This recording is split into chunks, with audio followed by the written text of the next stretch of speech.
y'all. Hey, welcome back to my channel. It is Christian here, and I am so happy that you guys decided to tune in for more of my 2 cents. Okay, so let's get it going. If you're new to the channel, then welcome. Thank you so much for stopping by and for taking the time to watch a video of mine. Okay, I do not take that lightly, and I really appreciate you guys for doing that.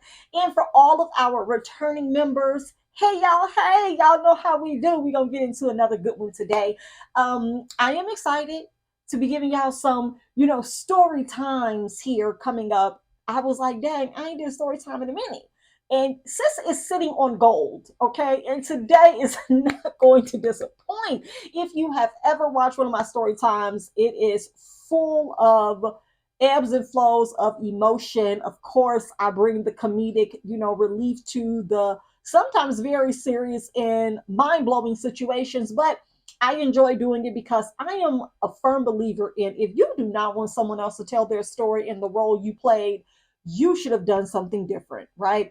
I cannot choose the role you play in my story. And as I will be sharing today, this is a story time about my pastor, an ex-pastor of me and my husband's, who literally continued to do the fool in our faces, and we let him. We stuck around for encore after encore after encore, repeat performances and repeat offenses. And I gotta say, it was definitely because of our love of God and our love of, the church and the ministry, but also the love of man. Like, I am not out here with any kind of clouded glasses or shades on concerning our level of commitment to ministry. We were in there like swimwear. All right. And they knew that and they used it to their advantage. But we're going to get into that as we get into the story. So, to give you guys some backstory, this is the same pastor that asked us as a ministry to pay his wife's car note. This is the same pastor that lied about owning the home that they were actually leasing and renting. This is the same pastor. You guys, this is him. He is them. This is why we had to say goodbye to the body of Christ. Yeah, there were several stories that, I could share, but some I choose not to because it does really paint an overall image of the character of this individual. Why I no longer refer to them as pastor or anything, they're just their first name. If anybody mentions this person to me, I'm talking to you about this person by first name because I am not putting pastor on the front of this stuff. So, yeah, let's get into it. So my husband and I used to live in Mississippi before we moved to Texas, and we were devout, we were committed, we were all in for our church, for our ministry, which actually we got to this ministry because of my mother. My mother referred this church to us after my husband and I got married, and she had preached here before. And so we went, we started going, we started attending, we were faithful, we were in there, okay? And as time would progress and go on, my pastor became like a fellowship or a partnering church or a supporting ministry of Bill Winston out of Chicago, Illinois. So if you're familiar with Bill Winston Ministries, it's huge. It's a mega church. They own a shopping plaza that their church is also connected to, a grocery store, a restaurant, a bookstore. All of this stuff is in this plaza. And he's a multimillionaire, okay? And my pastor strongly fashioned himself after this kind of church. This was like inspiration. This was like his blueprint. This was his heart's desire to have a ministry of this magnitude in Mississippi, in Tupelo, Mississippi, where we were, which is a very small population in a smaller city. And so we were all gung ho, right? Like we were there. We were like, yes, Pastor, you can do it, right? Like, ain't nobody gonna cheer for you like your members, boo. Like, we just not, ain't nobody gonna do it. And so we were all in, okay? So we kind of like grabbed the vision. He showed us what he wanted, the church to look like, what he wanted the ministry to grow to. We actually took a trip to Chicago for the faith in healing or faith in finances or whatever. Like Bill Winston has an annual like week of services, and I don't want to call it a revival, but more on the line, I guess, of a conference. But it was like faith in healing conference or something like that.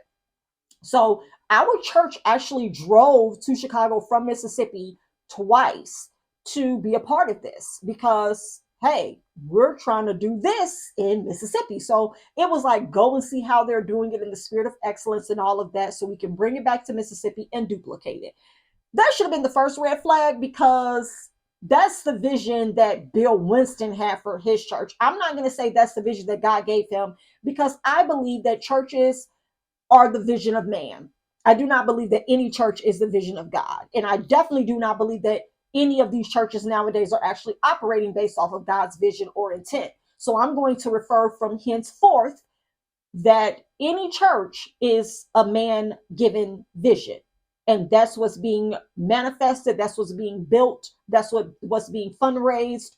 Those are the seeds that have been planted from man, what a man wants it to look like, not what God desires for it to be. So this was Bill Winston's vision.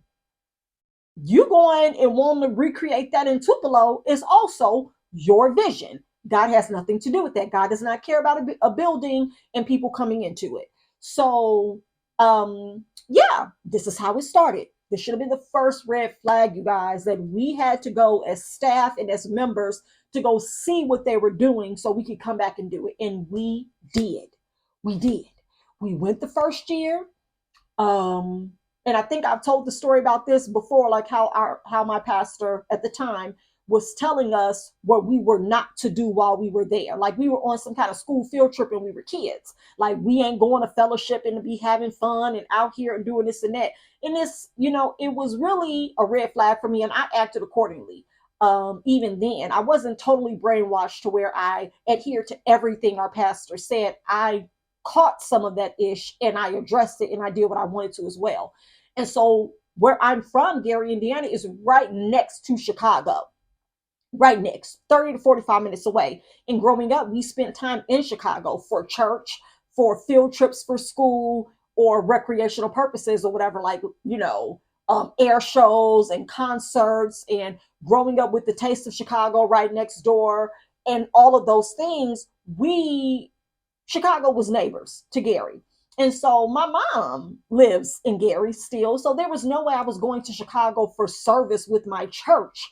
And during the day or whatever, I wasn't going to spend my time with my family that's right next door. But that was the kind of control that he wanted to exercise. But honey, when I tell you I do not do workout plans well, so that was never going to be something I adhered to, and I did it. So we got to Chicago. All of these things are happening. We're seeing how they operate, how they do their praise and worship, how there was a pre-speaker before the offering, or how Bill Winston did a small speech before the offering to get people primed to give. And then they would take the offering. And then after the offering was the main speaker.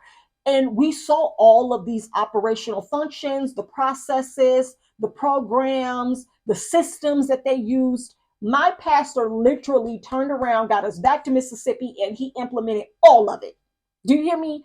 Everything he saw them doing, from the screen to the words to the order of ceremony, the way things flowed, having a song during offering, him literally speaking before offering, and then taking the offering and coming back and doing another hour to 2 hour sermon.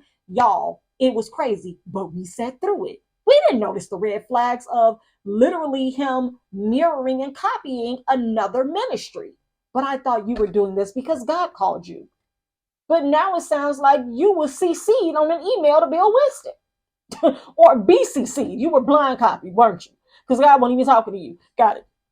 So now we're here, right? We've gone to Chicago.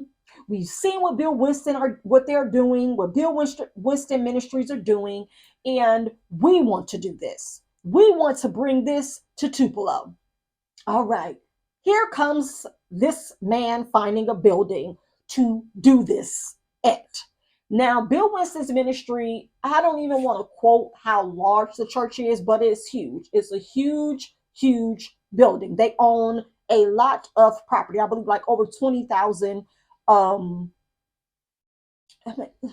20,000 square foot building. Like, it's huge, y'all. I cannot put it into words how large it was.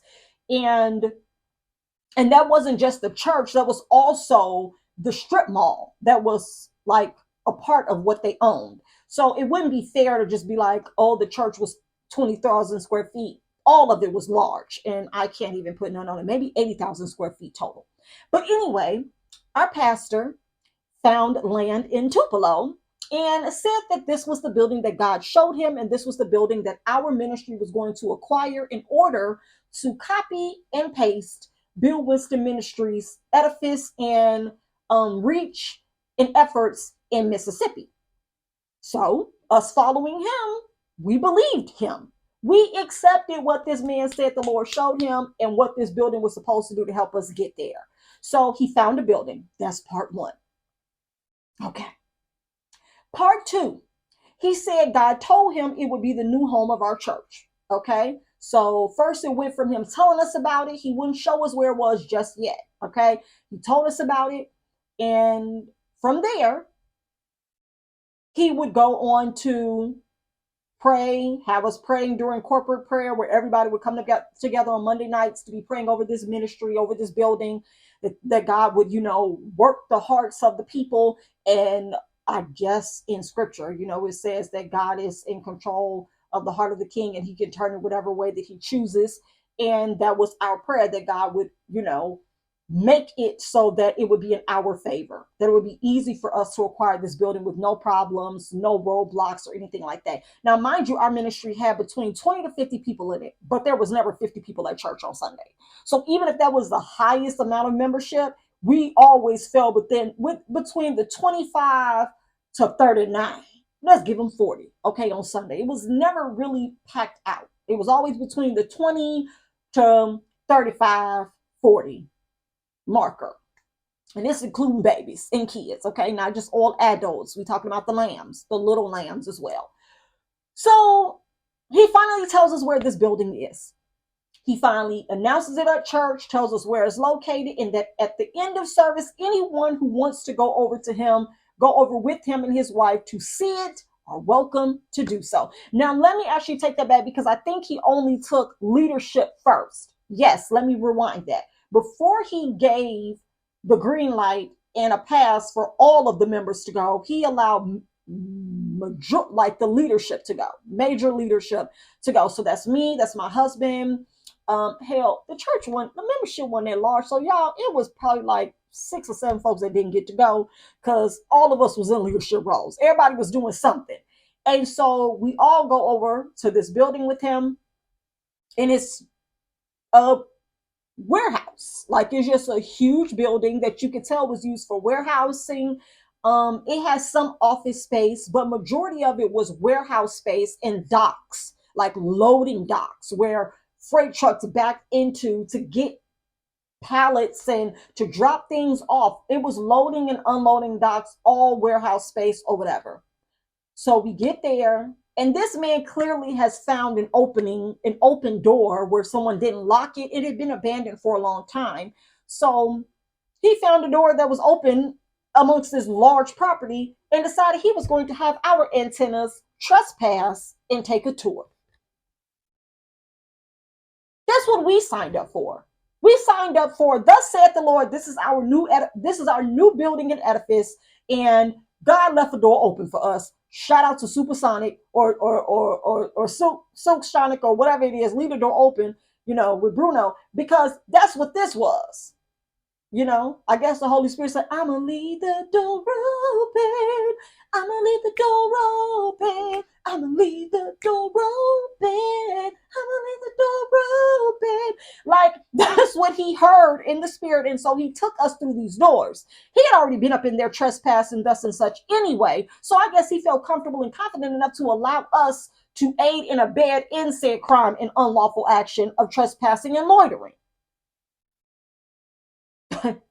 But that don't even matter. So let's get to the next point. So he took us to the property and we're walking through and he's showing us where everything is going to be. We have on, I think he has some hard hats for elderly people in case there were any, loose ceilings, tiles or whatever. But we are walking through this place with no lights on, no air. It's hot in Mississippi. It's the summertime and we walking through a dark building with small flashlights. Use the flashlights on y'all cell phones. Y'all, we did this ish. We did it. We did it. We did it. There was no realtor. He didn't have the person that the building was listed under as the realtor or the agent to show us. He literally had us trespassing as church members. That's how devout and brainwashed we were to be walking through something with another grown man, not forcibly, but willingly, to see what God promised us. So we're walking through the office space. We see the files. We see all the stuff that was left behind the desks. The what are they? The cubicles, like the cubicle size that you have in between you, if you're in a call center or whatever, your workspace. We gonna keep this and we gonna refurbish this, and some of this stuff we just gonna be able to sell and make money to put in towards the work on the building. And we're eating this up and believing him. We're going into dark rooms, not knowing who's in there, what's on the floor, nothing. Nothing, y'all. He out here exposing us to mesothelioma. He out here exposing us to asbestos. He out here exposing us to all kinds of things. But no. He didn't expose us. We willingly went. And I want to continue to drive that point home to let you guys know that anything that I talk about, I've experienced it.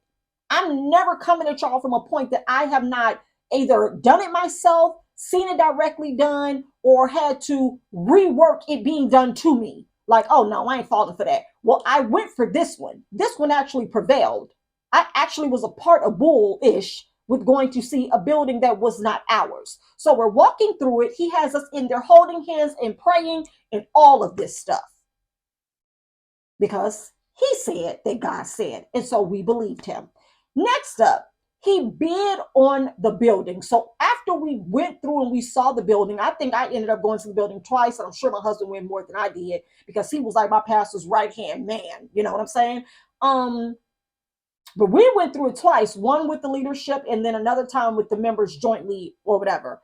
And it was crazy because it would be sometimes during the week, like when he would call my husband and he'd be like, oh yeah, I'm up at the building. And it's like, why though? You don't have rights to be there. It's not like it's ours and you're trying to get blueprints and figure out where things should go and be and what's going to get bulldozed or, what's going to be erected in its place. You're just there because you found a door that wasn't locked. No other reason. Because you have not acquired this space lawfully. But we're now going to get into the bidding of it all. So now we've gone past the trespassing, right, in the name of the Lord. Now we're going to get into bidding on property that you do not have the funds or the resources to actually close and acquire. Okay, so it comes time to bid. He told us about things with the church, like here and there. There would be weeks where he wouldn't say anything about it. And then he'd pop up and there'd be updates. So there would be, like we're getting closer, or this is happening, or this has taken place, or the person that wanted it can't get it, or the deal fell through here, or the people that were interested, they want to turn it into this, and they're not going to be able to do that. God's going to stop it. It was all of this stuff that was literally leading up to, nothing ultimately. But we were still committed and locked in because why? He said, God said, so we was believing the conversations we were not even included in. But I digress. Let's continue. So time would come to bid on this property. And I believe you needed $10,000 or $20,000 just to enter the bidding. You needed money just to enter the bid, you guys. This is huge commercial property and, space that we're talking about in a city that is zoned for certain things. So you're not the only one that's interested in it, right? Okay. So it's time to bid. I guess, he had let some of the men know, they'll be praying during a certain time when the bidding is taking place because he's going to be out there, you know what I'm saying, willing and dealing, trying to get this building that God has called us to have. So the man literally took his own money, and I don't know if it was any church money included, but he took his own personal money and put that into bidding for the church. Because remember, I said you had to have tens of thousands of dollars just to enter a bid, to start bidding. But that wasn't to be the whole entire amount that you needed to buy the building.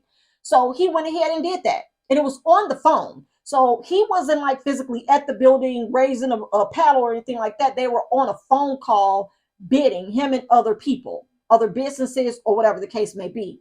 or construction sites, or he wasn't the only one. That's my point.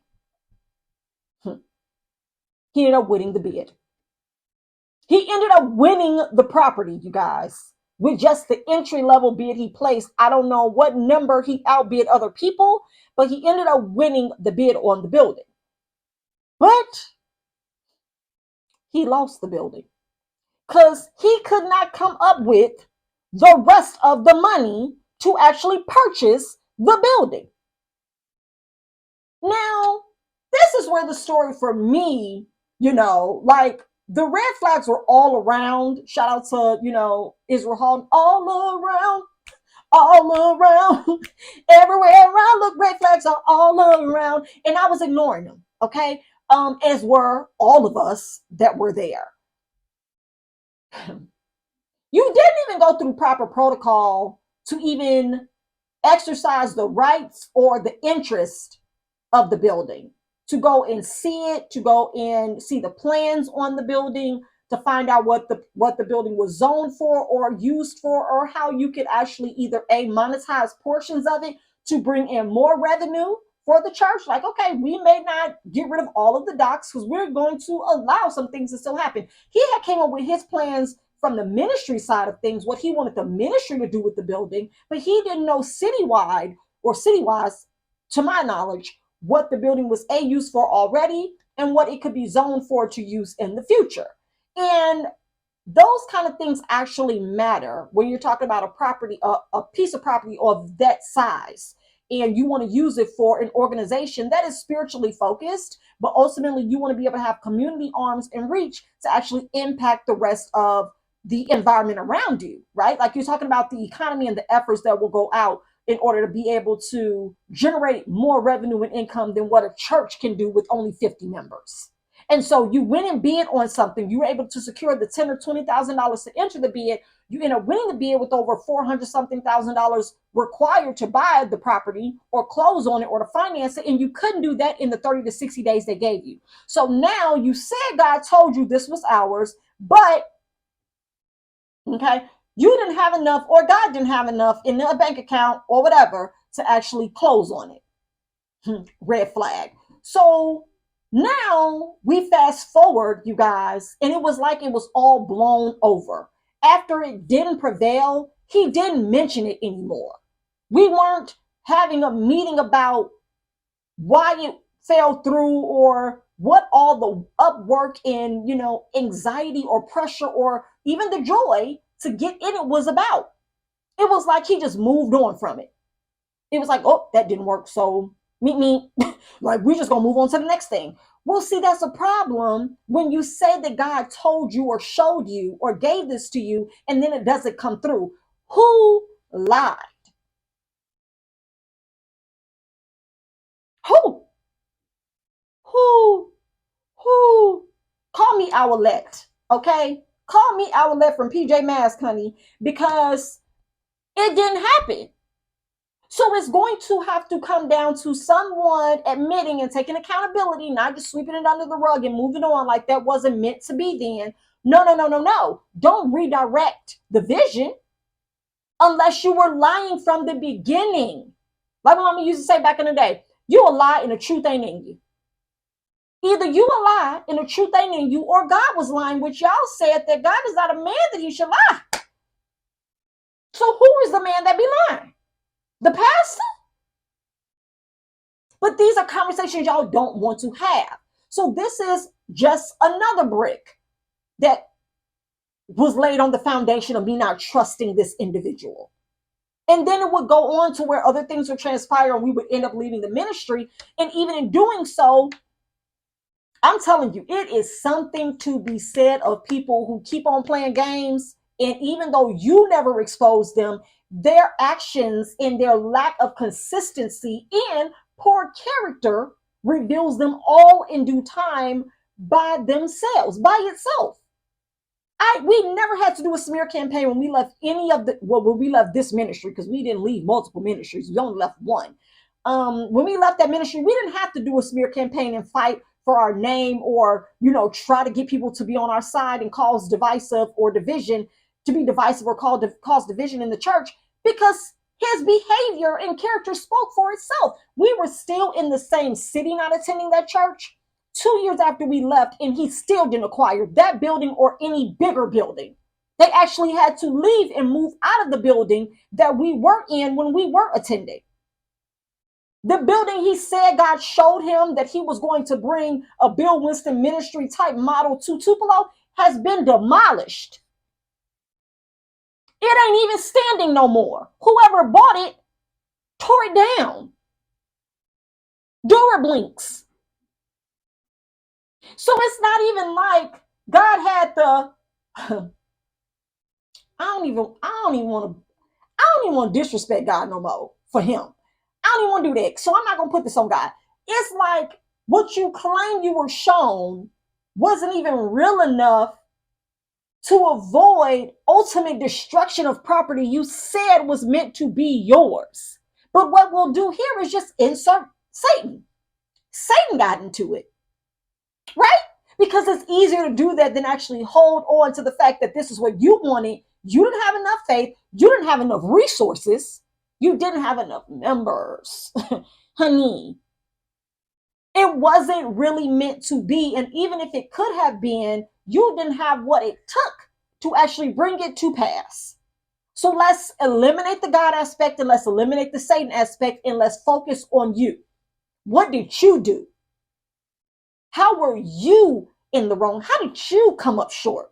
But people don't want to do that. People don't want to hold pastors to that level of accountability. Well, we had already left. So when we saw the building tore down and removed, it was like it was like an I told you so, but I didn't have nobody to say that to because I wasn't trying to talk to nobody from the church. So I wasn't trying to go back around and say, see y'all what happened? I told y'all that's why we left. I never did it.